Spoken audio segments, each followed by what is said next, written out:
Guys what's up, I am Shalini. Welcome to Bansal tutorial. So guys यहाँ discuss कर रहे हैं क्लास 6 की एनसीईआरटी। जो इस चैनल पे पहली बार आया है ये उनके लिए है।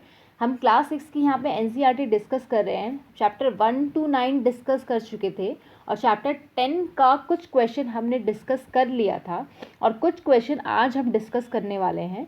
और चैप्टर का नाम है ट्रेडर किंग्स एंड पिलग्रिम्स। जिसने अभी तक वो पुराने वाले लेक्चर जिसने नहीं देखा है, आई स्ट्रांगली रिकमेंड यू कि आप वो लेक्चर ज़रूर देखें, क्योंकि आप इंटरलिंक कर पाओगे सारे लेक्चर्स के बीच में। और क्लास 6 की एनसीईआरटी बहुत ज़्यादा इम्पॉर्टेंट है, क्योंकि ये आपका बेस प्रिपेयर करेगा। क्लास 6 की एनसीईआरटी आपको आगे चीज़ों को लर्न करने में, समझने में काफ़ी आसानी होगी जब आप क्लास 6 की एनसीईआरटी पढ़ लोगे। ये फाउंडेशन बनाता है आपका क्लास 6 का जो एनसीईआरटी है। तो चलिए देखते हैं कि हमने अभी तक क्या सारी चीज़ें डिस्कस की है और क्या आज हम डिस्कस करने वाले हैं। तो ट्रेड और ट्रेडर्स के बारे में हमने यहाँ पे बात किया था कि क्या चीज़ें हैं जिससे हमें ट्रेड और ट्रेडर्स के बारे में पता चलता है। किंगडम्स के बारे में बात किया था जो कि कोस्टल लाइन में डेवलप हुए थे, और मैंने ये बताया था आपको कि कोस्टल एरिया में जो भी किंग और किंगडम डेवलप्ड होते हैं वो ज़्यादा पावरफुल होते थे। क्योंकि पहले क्या था कि कोस्टल से व्यापार किया जाता था, बाहर के कंट्री के साथ बिजनेस किया जाता था, बाहर की कंट्री के साथ। तो चोला चेरा पांड्या के नाम आया था, यहाँ पे हमने बात किया था चोला चेरा और पांड्या। चोला आपका इस रीजन में था, चेरा आपके यहाँ तमिल वाले रीजन में था, और पांड्य जो नॉर्थ वेस्ट साइड का, साउथर्न साइड का जो होता है रीजन, वहाँ पांड्य रूल किया करते थे। जैसे मैंने आपको बताया था कि आंध्र प्रदेश पहले नहीं था, आंध्र प्रदेश आज़ादी के बाद बना है। मैंने आपसे डेट पूछा था कब बना है, कमेंट सेक्शन में ज़रूर बताएं कि कब बना है आंध्र प्रदेश। और आज हम जानेंगे स्टोरी क्या है सिल्क रूट की। सिल्क रूट बहुत इंपॉर्टेंट है, सिल्क बहुत लोगों को बहुत ज़्यादा पसंद भी होगा।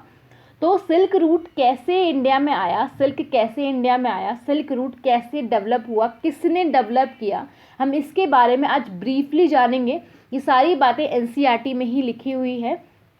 और फिर देखेंगे स्प्रेड कैसा हुआ बुद्धिज़्म का। बुद्धा जो स्प्रेड हुआ आपके डिफरेंट एरिया में, नॉर्थ वेस्टर्न एरिया में, जो साउथ वेस्टर्न जो एरिया है, साउथ ईस्टर्न जो कंट्री है, वहाँ पर भी स्प्रेड हुआ इंडिया के साथ साथ। तो वहाँ कहाँ पे स्प्रेड हुआ, ये उस चीज़ को देखेंगे। साउथ ईस्टर्न जो कंट्री जितने भी हैं उसके बारे में थोड़ा जानेंगे हम।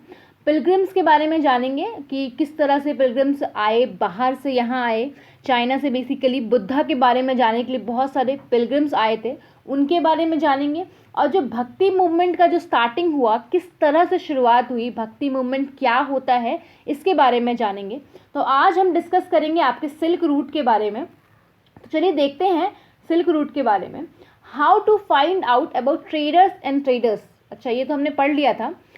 तो सिल्क रूट है आपका, यहाँ से शुरू होता है। The story of silk route. तो सिल्क रूट की क्या स्टोरी है? तो rich glossy colours of silk as well as smooth texture makes it highly valued fabric in most society. जो सिल्क का जो टेक्सचर होता है इतना स्मूथ होता है, इतना शाइनी होता है, और जो कलर्स जो सिल्क के ऐसे होते हैं जो मन को मोह लेते हैं, आप ये कह सकते हो। तो ये जो सिल्क होता है वो बहुत सारे सोसाइटी में बहुत ज़्यादा हाईली डिमांडेड था और बहुत ही कॉस्ट में बिकता था, बहुत कॉस्टली बिकता था ये। और सिल्क को बनाया कैसे जाता था? तो सिल्क को जो बनाने वाला जो प्रोसेस है वो काफ़ी कॉम्प्लिकेटेड प्रोसेस होता था। कोकन का इस्तेमाल किया जाता था। कोकन एक तरह का ये आप बस कीड़ा टाइप है जिसका इस्तेमाल किया जाता था सिल्क को बनाने में। तो इससे निकाला जाता था सिल्क और उसको फिर थ्रेड में कन्वर्ट किया जाता था। तो उसके बाद उसको क्लोथ में बुना जाता था। तो इस तरह से सिल्क का निर्माण होता था। जो टेक्निक थी सिल्क बनाने की, सबसे पहले इन्वेंट किया गया था चाइना के द्वारा। और कुछ 60,000 साल पहले चाइना ने क्या किया, ये जो टेक्निक है इसको छुपा के रखा दुनिया से। क्योंकि देखो चाइना हमेशा यही काम करता है, ये अभी का काम नहीं है इनका हमेशा का यही रवैया रहा है।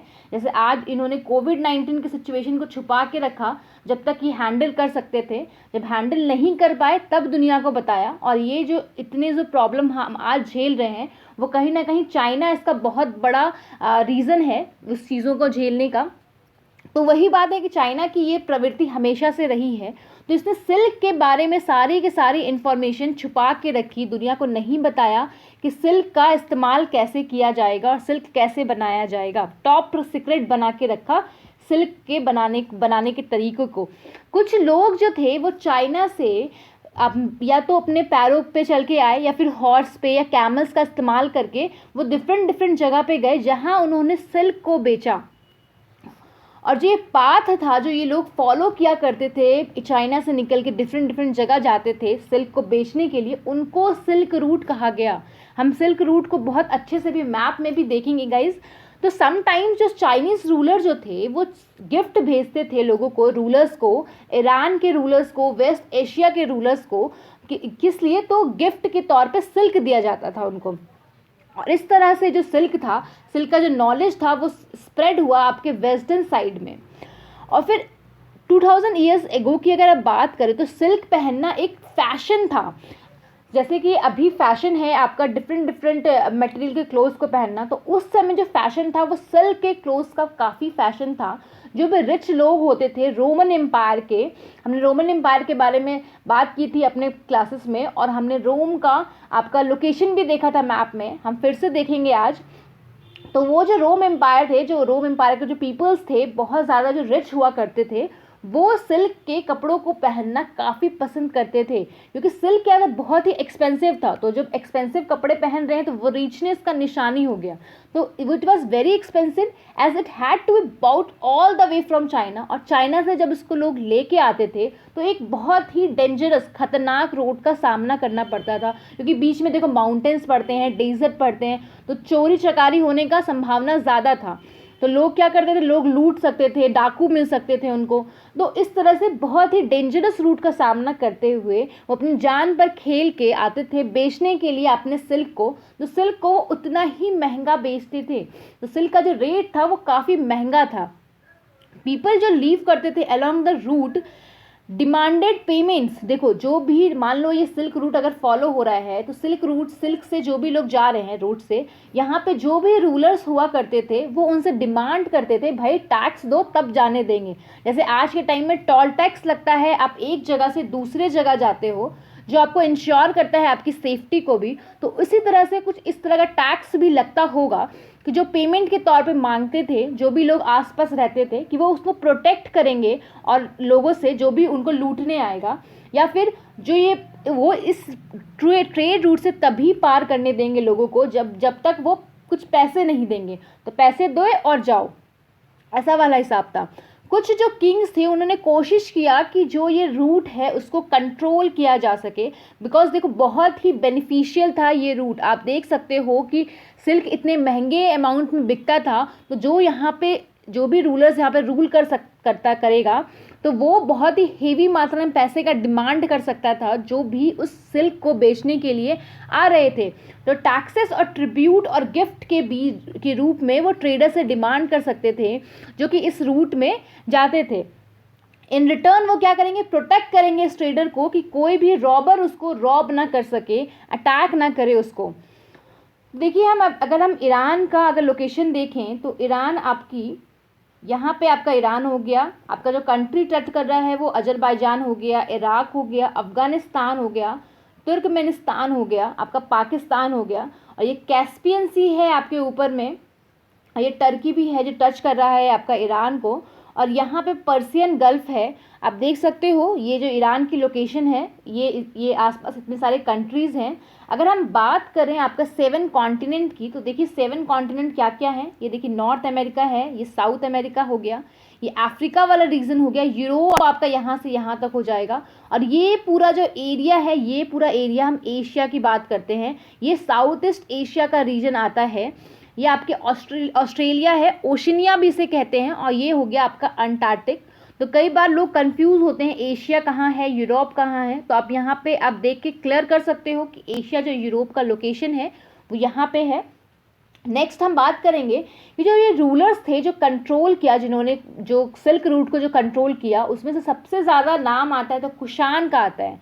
हमने लास्ट क्लास में डिस्कस किया था जो आफ्टर मौर्य एम्पायर जब आपका राजनीतिक विघटन हुआ, पॉलिटिकल डिसइंटीग्रेशन हुआ, तो फॉरेन इन्वेडर भी रूल करने आए। तो जो आपके नॉर्थ ईस्ट वेस्टर्न वाला जो एरिया था वहाँ पर आए थे फॉरेन रूलर रूल करने के लिए।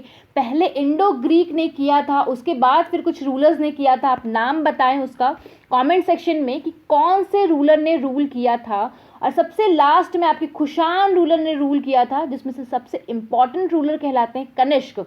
उनको सेकंड अशोका भी कहा जाता है। तो उन्होंने रूल किया था आपका सेंट्रल एशियन वाला रीजन में और नॉर्थ वेस्ट वाला रीजन में।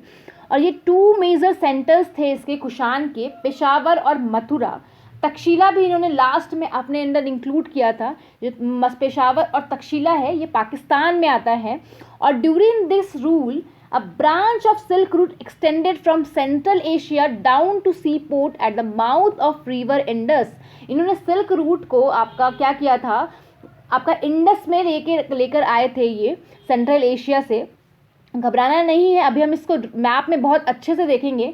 फ्रॉम वेस्ट सिल्क को क्या किया था, शिप किया जाता था। और कुषाण जो था वो अर्लीस्ट रूलर था सब कॉन्टिनेंट का, जिन्होंने इशू किया था गोल्ड कॉइन।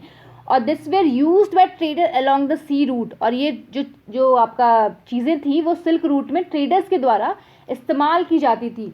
अगर हम नॉर्थ ईस्ट की बात करें तो देखिए ये आपका जो रीजन हो गया, ये नॉर्थ ईस्ट का रीजन है। आप देख सकते हो कि ये चाइना है, यहाँ पे थाईलैंड है, यहाँ पे लॉज है, वियतनाम है, यहाँ पे आपका इंडोनेशिया है आपका। तो ये सारे जो रीजन है वो आपके नॉर्थ साउथ ईस्ट रीजन है बेसिकली। तो आप देखो ये है आपका सिल्क रूट, जिसको आपको जानना बहुत ज़रूरी है। देखिए ये था आपका रोमन एम्पायर। यहाँ से रोमन क्या किए थे, ट्रेड क्या करते थे इंडिया से, वो इधर से आया करते थे ऐसे करके।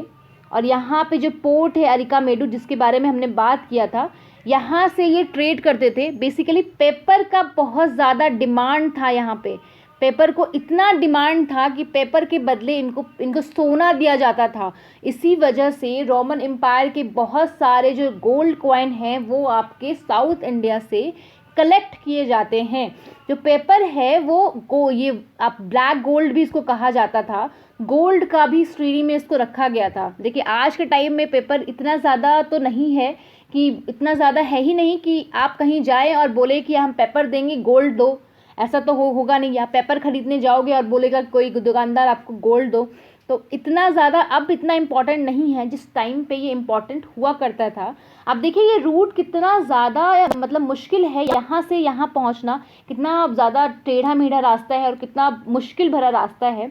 तो ये जो था ये आपका रोमन एम्पायर था। यहाँ कैस्पियन सी के पास में कुषाण रूलर आए थे जो रूल कर रहे थे। ये कुषाण ने क्या किया था, बहुत सारे लोगों ने इस ट्रेड रूट को क्या किया था कि कोशिश किया था हथियाने का, कि हम यहाँ पे रूल करते हैं तो ट्रेड रूट को इस्तेमाल कर लेते हैं ताकि हम इस पर कब्जा कर लेते हैं, ताकि जो भी यहाँ से आ रहा होगा वहाँ से हम अच्छा खासा हैवी गिफ्ट का डिमांड कर पाएंगे। तो कुषाण जो रूलर थे इन्होंने भी एक कोशिश की थी और इन्होंने ट्रेड रूट पे कब्जा कर लिया था। और ये जो ट्रेड रूट है उन्होंने इंडस पे इसको उतारा था। हमने इंडस के बारे में बात किया था अपने बहुत पहले वाले लेक्चर्स में, आपको पता होगा इंडस की क्या ट्रिब्यूटरी है। आप प्लीज़ कमेंट सेक्शन में ज़रूर बताएं इंडस की ट्रिब्यूटरी। तो अब उन्होंने सिल्क रूट का रास्ता इंडिया के लिए खोल दिया था। तो इस तरह से जो लोग थे वो सिल्क को बेचने के लिए इंडिया भी आते थे और इंडिया में भी आ सकते थे। पहले क्या था, पहले डायरेक्टली यहाँ से आपका चाइना से या ये जो सिल्क रूट है ये आपका रोम एम्पायर जाता था और सब एरिया में जाया करता था, इंडिया नहीं आता था। लेकिन कुषाण की वजह से ये इंडिया आना का शुरुआत हो गया। आप देखो अगर ये यहाँ से यहाँ आते हैं तो स्वेज कैनाल उस वक्त नहीं था, तो कितना टफ होता होगा। अगर वो लैंड से आ रहे हैं तब तो चलो बहुत मेहनत फिर भी उन्हें करनी पड़ रही है। तो ये बेसिकली ये आपका इसका इस्तेमाल किया करते थे, आपका पानी का इस्तेमाल किया करते थे। और जैसा हमने बताया था, आपसे डिस्कस किया था मैंने कि साउथ वेस्ट मानसून का इस्तेमाल किया करते थे वो लोग हर जगह पे पहुंचने के लिए। जैसा कि पहले के टाइम में क्या नेविगेशन इतना डेवलप नहीं था, पहले गूगल मैप तो था नहीं, गूगल में डाला, गूगल आपको लोकेशन बता दिया और आप पहुंच गए अपने डेस्टिनेशन पे। तो पहले क्या था, जो लोगों को समझ नहीं आता था कि कौन से रास्ते कहाँ जाता है, तो वो लोग देखो यहाँ पे जो हम लोग साउथ वेस्ट मानसून का बहुत बड़ा रोल है इंडिया में, तो साउथ वेस्ट मानसून का ये लोग सहारा लेके, साउथ वेस्ट विंड का सहारा लेके वो लोग इंडिया पहुँचा करते थे, जहाँ वो ट्रेडिंग करते थे। और उनकी जो बोट होती थी वो भी हाईली मैकेनाइज बोट नहीं हुआ करती थी। वो लोग बोट के ऊपर में ऐसा कुछ एक क्लोज वगैरह लगे होते हैं, जिससे कि आप क्या होता है, ये विंड के डायरेक्शन में बहती है, जिस विंड का डायरेक्शन होता है उसी विंड के डायरेक्शन में ये बहती है। तो यहाँ पे ऐसा कुछ लगा होता था, और ये इस कपड़े की सहायता से यहाँ पे जो भी विंड स्ट्राइक करता था इस पे, उसके सहायता से ये इंडिया पहुँचते थे। तो साउथ वेस्ट मानसून जो है वो इंडिया पहुँचती है, तो उसका ही सहारा लेके ये लोग इंडिया पहुँच जाया करते थे। तो आई होप आपको सिल्क रूट वाला रास्ता क्लियर हो रहा है। देखो ये है चाइना, चाइना से ये ऐसे करके यहाँ पे रोम एम्पायर पहुँचते थे। ये जो एरिया है वो रोमन एम्पायर का एरिया हो गया। और पहले क्या था, इंडिया नहीं आते थे, ये और सब एरिया जाया करते थे आपका, लेकिन ये कुषाण रूलर की वजह से ये जो एरिया है वो आपका ये इंडिया के लिए भी खुल जाता है, और इंडिया में भी लोग आ जाते हैं ट्रेड करने के लिए। रोम से जो ट्रेड होता था वो इस तरह से होता था, यहाँ से होता था, पानी की सहायता से होता था, और लैंड की सहायता से भी हुआ करता था। देखिए ये लैंड की सहायता से भी हो रहा है। तो इस तरह से आप देख सकते हो सिल्क रूट को। ये एनसीईआरटी में ही दिया हुआ मैप है आपका, तो आप एनसीईआरटी बहुत इंपॉर्टेंट है, आप देख सकते हो काफ़ी चीज़ें एनसीईआरटी में दी हुई है आपकी। अगर हम इस मैप को देखें तो आप ये देखो, ये चाइना है, ये आपका इंडिया है, और ये इनके रूट को दर्शाया गया है। देन नेक्स्ट हम बात करते हैं आपका कि आप मथुरा रीजन के बारे में जो बात हुई थी वो यूपी में था। देखिए यूपी को कौन कौन से राज्य टच करते हैं, तो उत्तराखंड है, हिमाचल है, आपका हरियाणा है, दिल्ली है, राजस्थान है, मध्य प्रदेश है, छत्तीसगढ़ है, झारखंड है और बिहार, और जो बॉर्डर है वो नेपाल से भी टच कर रहा है। तो नेक्स्ट हम बात करेंगे आपका कि ये इटली के बारे में, रोम के बारे में, क्योंकि रोम के जिक्र बहुत ज़्यादा हुआ है, तो आपका रोम की जो लोकेशन है आपको याद हो जानी चाहिए अब, कि एड्रियाटिक सी है यहाँ पे, तीरियन सी है यहाँ पे, और यहाँ पे आइनियन सी है, और जो आपको इटली को टच करता है वो स्विट्ज़रलैंड है, ऑस्ट्रिया है आपका, और आपका स्लोवेनिया है। और इसके अंदर दो जो सिटी है, जो कंट्री है वो इटली के अंदर ही आती है, छोटी कंट्री है ये, सैन मेरिनो और वेटिकन सिटी। रोम इसकी कैपिटल हो गई। तो आप देख सकते हो ये सारे लोकेशन को। अब हम बात करेंगे स्प्रेड ऑफ बुद्धिज्म, बुद्धिज्म कहाँ कहाँ स्प्रेड हुआ। तो जो मोस्ट जो फेमस रूलर थे वो थे कुषाण रूलर, जो कनिष्क जो थे इम्पॉर्टेंट रूलर थे कुषाण के। उन्होंने रूल किया कुछ 1900 ईयर्स तक एगो, पहले जो है रूल किया था। उन्होंने बुद्धिस्ट काउंसिल का ऑर्गेनाइजेशन किया था, और बुद्धिस्ट काउंसिल में क्या होता था, स्कॉलर्स आते थे, डिस्कस करते थे इम्पॉर्टेंट मैटर्स के बारे में। फिर अश्वघोष एक पोएट हैं जिन्होंने कंपोज किया है बायोग्राफी आपकी बुद्धा की, जिसको बोला जाता है बुद्ध चरित्र। तो इसके बारे में काफ़ी बार पूछता है कि बुद्ध चरित्र को किसने कंपोज किया है, तो अश्वघोष ने कंपोज किया है। और he and other Buddhist scholar began writing in Sanskrit. जैसा हमें पता है कि बुद्धा के बारे में अगर आप बात करो तो बुद्धा की जो लैंग्वेज थी वो थी पाली लैंग्वेज।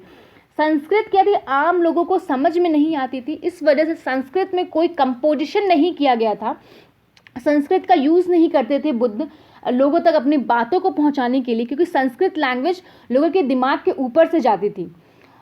संस्कृत जो मेन जरिया था वो था आपका ये ब्राह्मण का, क्योंकि ब्राह्मण को संस्कृत समझ में आता था, तो ब्राह्मण संस्कृत का इस्तेमाल करके लोगों को मैनिपुलेट किया करते थे कि भाई ऐसे नहीं ऐसे करो, तुम ऐसे करोगे तो भगवान तुम्हें ये कष्ट देंगे, तो वगैरह वगैरह लोगों को डराया धमकाया करते थे। तो बुद्ध ने जो यूज़ किया था वो पाली लैंग्वेज यूज़ किया था, जो नॉर्मल लोगों की लैंग्वेज थी।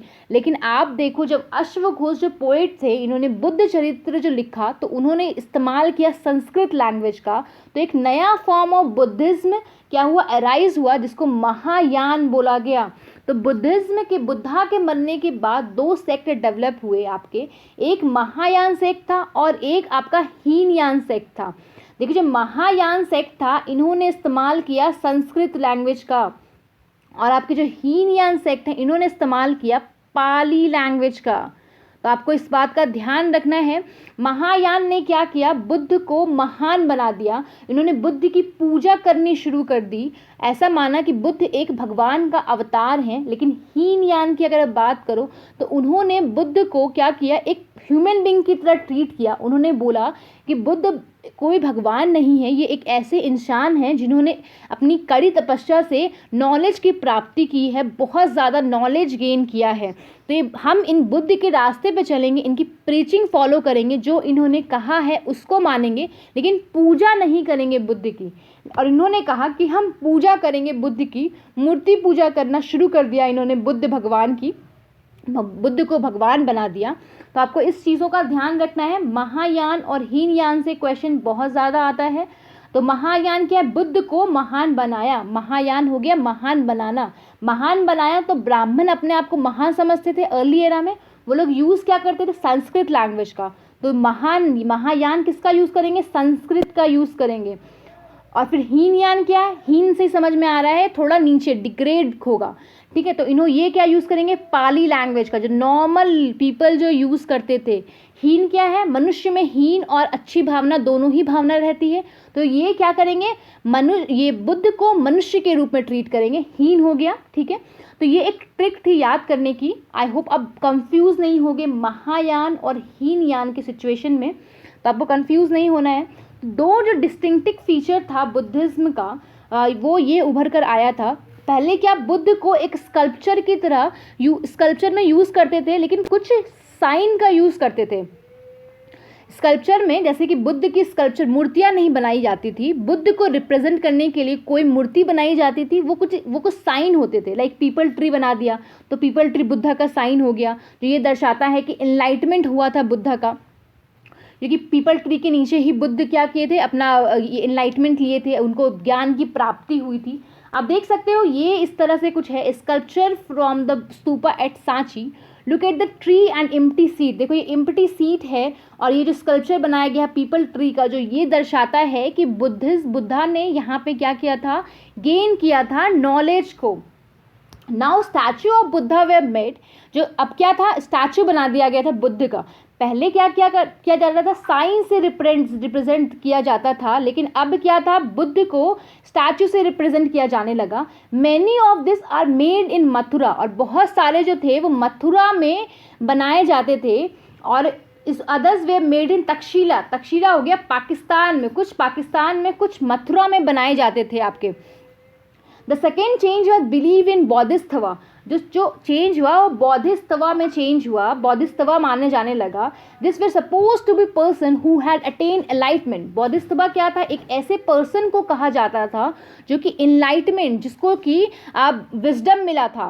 वंस दे अटेन्ड एनलाइटमेंट, एक बार जब एनलाइटमेंट अटेंड कर लिया तो उनका ये कहना था कि तुम क्या करो, आप कंप्लीट आइसोलेशन में रहो, मेडिएट करो पीस के साथ, अपना आइसोलेट रहो, लोगों से दूर रहो, ठीक है। However instead of doing that, देखो जब किसी को एनलाइटमेंट मिलता है तो एनलाइटमेंट मिलने के बाद वो एक महान आदमी बन जाता है। तो महान बन जाता है तो ऐसा माना जाता है कि वो दुनिया के चिक में नहीं रहेगा, पीस में रहेगा, शांत स्वभाव का हो जाएगा, वो शांति से कहीं और जीवन व्यतीत करेगा और शांत से अपना अलग ही रहा करेगा। लेकिन बौद्धिस्तवा में ऐसा था कि वो अलग नहीं रह के वो वर्ल्ड के बीच में ही रह रहे थे, दुनिया के बीच में, लोगों के बीच में रह रहे थे, और लोगों को सिखा रहे थे कि भाई तुम ऐसा ऐसा काम करो, ऐसे ऐसे काम करो। लोगों को बता रहे थे कि बुद्धा की क्या प्रीचिंग है, उनको समझा रहे थे। दुनिया मोक्ष कैसे प्राप्त करना है इसके बारे में लोगों तक आप नॉलेज और ज्ञान पहुंचा रहे थे। बौद्धिस्तवा जो था वो बहुत ज़्यादा पॉपुलर हुआ आपका सेंट्रल एशिया में, चाइना में, और फिर कोरिया और जापान में। आप इन सब की लोकेशन मैप में देखो। तो इसके बाद हम बात करेंगे बुद्धिज्म जो है वो स्प्रेड हुआ वेस्टर्न और साउदर्न इंडिया में, where dozen of caves were hollowed out to hills of monks to live in. वहाँ पे वेस्ट और साउथ में बहुत सारे केव को हॉलो किया गया, बनाया गया, मतलब खोद के बनाया गया, जहाँ पे मॉन्क्स रह सकें। ओके, अब फिर हम बात करते हैं कुछ जो केव्स हैं वो बनाए गए किसके ऑर्डर पे, तो किंग और क्वीन के ऑर्डर पे कुछ केव्स बनाए गए थे। ये उसके बाद फिर बात करते हैं, this were also located near passes through the Western Ghat. जो आपका वेस्टर्न घाट का जो रीजन है, ये आपका ईस्टर्न घाट हो गया, ये वेस्टर्न घाट हो गया, इसके भी पासिस के बीच में बहुत सारे चीज़ें बनाई गई है। ये वेस्टर्न घाट आपके वेस्ट साइड वाला रीजन भी हो जाएगा। Roads connecting prosperous port on the coast with cities in Deccan ran through this passes. Roads जो है वो कनेक्ट करते हैं थे किससे, प्रॉस्पेरस पोर्ट्स थे, ताकि लोगों को आने जाने में कोई परेशानी ना हो on the coast with cities in Deccan. Deccan के पास जो पासेस थे, उनके पास जो कोस्टल एरिया था, वहाँ पे जो बहुत अच्छे पोर्ट्स हुआ करते थे, रोड हुआ करते थे, उनसे भी कनेक्ट किया गया था आपका वो जो भी आपका केव्स बनाया गया था, या उनके पास आसपास ही ये सारे केव्स को बनाया गया था। Traders probably halted in these caves monastery during their travels। Traders क्या करते थे, जो इन सब मोनेस्ट्री में भी रहते थे, कुछ टाइम के लिए हॉल्ट करते थे, मतलब कुछ टाइम के लिए रुक जाना। Buddhism also spread south eastward to Sri Lanka, Myanmar, Thailand and other part of south east Asia including Indonesia. तो इन सब जगह पे भी बुद्धिज्म काफ़ी फेमस हुआ। और जो ओल्डर फॉर्म था बुद्धिज्म का, थेरावेदा, जिसको आप महायान भी कह सकते हो, तो ये फॉर्म ऑफ बुद्धिज्म यहाँ पे बहुत ज़्यादा पॉपुलर हुआ। देखो, आप जब इस एरिया में कभी भी ट्रैवल करोगे, चाइना हो गया, श्रीलंका हो गया, तो आपको यहाँ देखने को मिलेगा कि बुद्ध की मूर्तियाँ बनी हुई है बड़ी बड़ी। तो ये जो फॉर्म था वो महायान फॉर्म का था। ये लोग बुद्ध को क्या करने लगे थे, पूजा करने लगे थे, इनको भगवान का दर्जा देने लगे थे, इनकी मूर्तियाँ बनाने लगे थे ये लोग।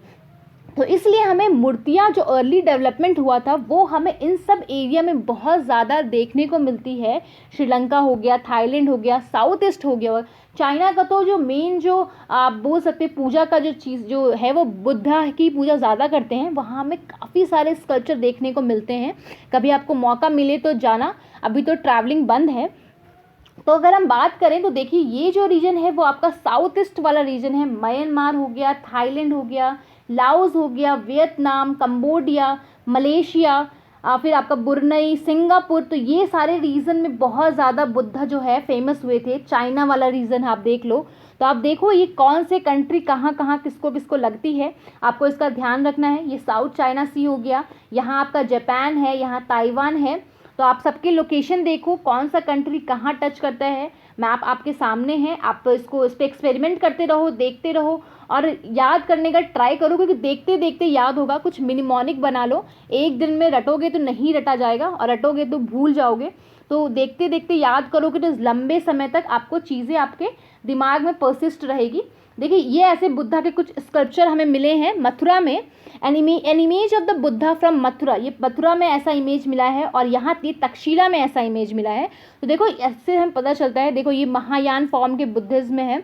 ये हीनयान में भी कुछ आपका बाद में स्कल्पचर बनाए जाने लगे थे, पर लेकिन जो महायान था वो आपका, इसके देखो चारों तरफ हॉलो वाली इमेज बनाई गई है, जैसे भगवान के चारों तरफ एक चक्र घूमता रहता है, जिससे इनलाइटमेंट का आभास होता है कि हाँ ये बहुत भगवान है। तो उसी तरह से इनको हॉलो वाली इमेज दी गई।